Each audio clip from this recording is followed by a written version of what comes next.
വാർത്തകൾ തുടരുന്നു. കക്കാടിനെ മഞ്ഞപ്പട്ടണിയിച്ച് അര ഏക്കറിൽ കാന്തിയേറി നിൽക്കുന്നു സൂര്യകാന്തിപ്പാടം. വേങ്ങര കുറ്റൂർ മാടംചിന സ്വദേശി ചെമ്പൻ ഷബീർ അലിയാണ് സൂര്യകാന്തി കൃഷി ചെയ്തത്. നെൽകൃഷി വിളവെടുത്ത പാടത്താണ് അര ഏക്കറിൽ തണ്ണിമത്തനൊപ്പം സൂര്യകാന്തിയും കൃഷി ചെയ്തത്. എന്നും നെൽകൃഷിക്കു പിന്നാലെ തണ്ണിമത്തനും പച്ചക്കറിയുമൊക്കെ കൃഷി ചെയ്യുന്ന ഷബീർ അലി ഇക്കുറി ആ പതിവൊന്ന് മാറ്റിപ്പിടിച്ചു. അര ഏക്കറിൽ സൂര്യകാന്തിയുടെ വിത്തുകൾ പാകി. ഇപ്പോഴിതാ ഈ അര ഏക്കർ മുഴുവൻ സ്വർണ്ണകാന്തി പകർന്ന് മഞ്ഞപ്പണിഞ്ഞ് ചിരിച്ചുല്ലസിച്ചു നിൽക്കുകയാണ് സൂര്യകാന്തി പൂക്കൾ.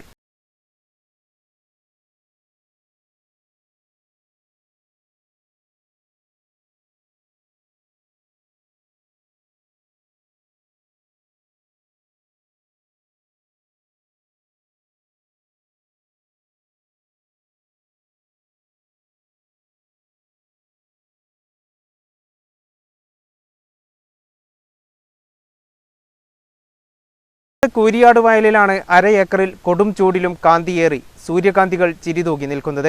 വേങ്ങര കുറ്റൂർ മാടംചിന സ്വദേശി ചെമ്പൻ ഷബീർ അലിയാണ് സൂര്യകാന്തി കൃഷി ഇറക്കിയത്. സഹോദരൻ ജാഫറിനൊപ്പം 75 ഏക്കർ ഭൂമി പാട്ടത്തിനടുത്ത് നെൽകൃഷി നടത്തുന്നയാളാണ് ഷബീർ അലി. ജനുവരിയിൽ നെൽകൃഷി കഴിഞ്ഞതോടെ പച്ചക്കറിയും തണ്ണിമത്തനും നടുന്നതാണ് പതിവ്. ഇത്തവണ ഇതിനൊപ്പം അര ഏക്കറിൽ സൂര്യകാന്തിയുടെ വിത്തുകളും നട്ടു. നമ്മളൊരു പരിസരാടിസ്ഥാനത്തിൽ ചെയ്തതാണ് ഏകദേശം.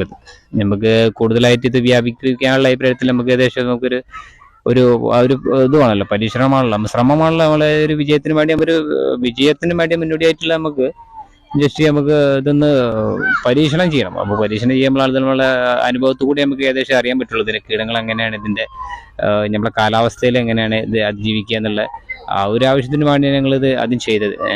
ട്രേഡിംഗ് അടിസ്ഥാനത്തിലാണ് നമ്മളൊരു 75 സെന്റിൽ ഏകദേശം ചെയ്തിട്ടുള്ളത്. ഇനിയിപ്പോൾ അടുത്ത പ്രാവശ്യത്തേക്ക് നമുക്ക് കൂടുതലായിട്ട് വ്യാപിപ്പിക്കാനുള്ള ഒരു ശ്രമം കൂടി ഉണ്ട്. ആ ഒരു ഇതിലാണ്. പിന്നെ ഇപ്പം ഇതിനോടായിട്ടുള്ള മറ്റുള്ള കൃഷികളുണ്ട്. പിന്നെ ഞങ്ങൾ വെജിറ്റബിൾ ചെയ്യുന്നുണ്ട്, വാട്ടർ മെലൺ ചെയ്യുന്നുണ്ട്. പിന്നെ അവിടേക്കുള്ള ഒരു ശത്രു കീടങ്ങൾ അവര് പ്രതിരോധിക്കാൻ പറ്റില്ല ആ ഒരു പ്രൊട്ടക്ഷൻ കൂടിയാണ് ഇത് ഇവര് ഫ്ലവർ ചെയ്യാനുള്ള ഒരു കാരണം. പതിവ് പോലെ പച്ചക്കറിയും വിവിധ തരത്തിലുള്ള തണ്ണിമത്തനുകളും കൃഷി ഇറക്കിയിട്ടുണ്ട്. ഈ വർഷം സൂര്യകാന്തി കൃഷി വിജയകരമായതോടെ അടുത്ത വർഷവും ഇത് തുടരാനാണ് ഷബീർ അലിയുടെ പദ്ധതി. വൈകുന്നേര സമയങ്ങളിൽ ജനങ്ങൾ കൂടുതലായിട്ട് ഈ വൈബാണ്, അതായത് നല്ലൊരു പ്രകൃതി, നല്ല കാറ്റും ഒക്കെ ആകുമ്പോൾ പ്രത്യേകിച്ച് ആളുകൾ വന്നു കഴിഞ്ഞാൽ ഒരു പ്രാവശ്യം വന്നു കഴിഞ്ഞാൽ 2, 3, 4 പ്രാവശ്യം വരുന്ന ഒരാളുകളൊക്കെ ഉണ്ട് ഇതിൽ. ആ അവസ്ഥയാണ്. ഞങ്ങൾ 5-8 വർഷമായി ചെയ്യൽ തുടങ്ങിയിട്ട്. അപ്പൊ ഈ പൂക്കൃഷി ഞങ്ങൾ ഇതിന് മുന്നോട്ട് ചെണ്ടുമല്ലി ചെയ്തിരുന്നു, നമ്മളെ ജാഷൻ ചെയ്തിരുന്നു, ജാഫർ ചെമ്പൻ. അപ്പൊ അവന്റെ ഒരു ട്രെയിനിങ്ങും കാര്യങ്ങളും അവരുടെ സപ്പോർട്ടും കാര്യങ്ങളായിട്ടാണ് ഞാൻ പിന്നെ കൃഷിയിലേക്ക് ഇറങ്ങാൻ കാരണം.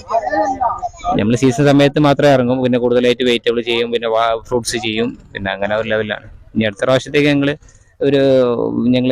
ഒരു പെരുന്നാൾ വിപണി ആ ഒരു സീസൺ ലെവലിൽ ഞങ്ങളതൊരു ഫ്ലോട്ട് ചെയ്യണം എന്നുള്ളൊരു ഉദ്ദേശം ഉണ്ട്. നമ്മളെ ക്ലൈമറ്റും കാര്യം ഏകദേശമൊക്കെ കിട്ടണമെങ്കിൽ ഒക്കെ അതിലേക്ക് നമുക്കൊരു പൂർണ്ണ വിജയം ഉണ്ടാവും എന്നുള്ളൊരു വിശ്വാസമുണ്ട്.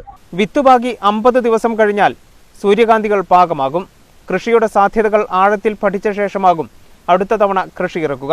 വിരിഞ്ഞു നിൽക്കുന്ന സൂര്യകാന്തി പൂക്കൾ കാണാൻ നാടിന്റെ വിവിധ ഭാഗങ്ങളിൽ നിന്നായി നിരവധി പേർ ഇപ്പോഴും എത്തുന്നുണ്ട്. പൂ കണ്ടിട്ട് എന്താ തോന്നുന്നു?